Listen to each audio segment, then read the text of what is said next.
Rais wa Zanzibar na mwenyekiti wa Baraza la Mapinduzi Dr. Hussein Ali Mwinyi ameendelea na safari ya maendeleo ya Zanzibar kwa kutangaza uteuzi wa mawaziri wapya na wale waliorejea katika nafasi zao za awali. Tumeongeza wizara mbili.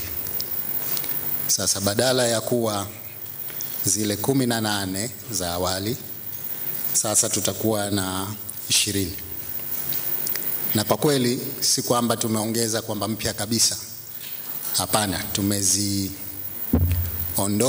kutoka katika wizara ambazo zilikuwepo awali, tukazitengenezea wizara peke yake kwa umuhimu wa majukumu yake. Utakumbuka wakati wa kampeni nilitoa ahadi ya mambo mawili makubwa.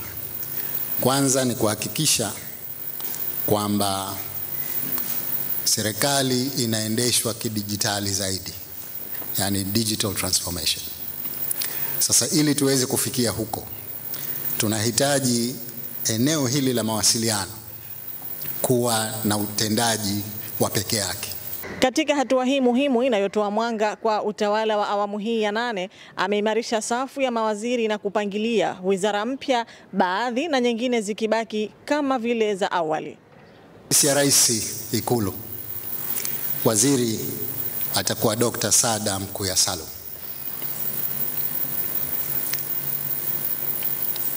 Pili, ofisi ya Rais, Katiba, Sheria, Utumishi na Utawala Bora, waziri atakuwa Dr. Harun Ali Suleiman.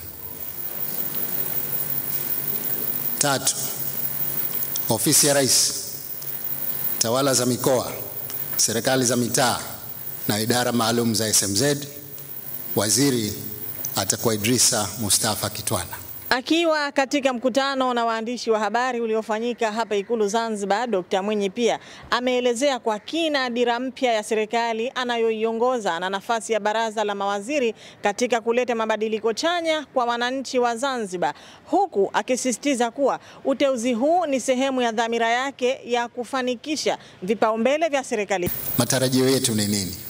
Bila shaka unapounda serikali, matarajio yako, mimi binafsi, makuu ni mawili. La kwanza ni kuweza kutimiza ahadi zetu zote tulizozitoa wakati wa kampeni. Na tumetoa nyingi.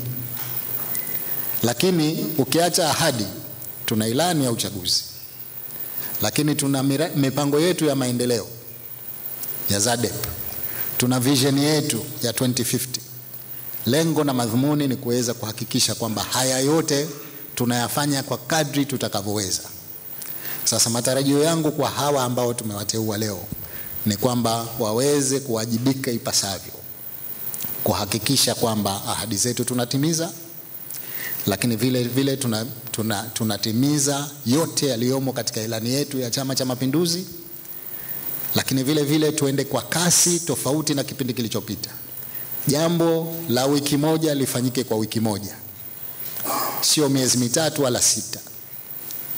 Lakini wawe tayari kuhakikisha kwamba wanashuka, hawakai ofisini, wanaenda kwa wananchi kutatua kero.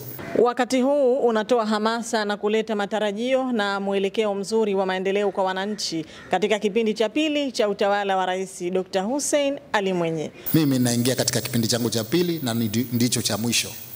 Kwa maana hiyo, lengo langu ni kuacha alama, kuweka legacy. Nikitoka niwe nimeacha mambo makubwa, atakayekuja au atakaokuja waseme hili na hili na hili limefanywa na serikali ya awamu ya 8. Kufuatia uteuzi huo uliotangazwa leo tarehe 13 Novemba 2025, pia Rais Mwinyi atawaapisha rasmi mawaziri hao. Nusra Khamis, UBTV.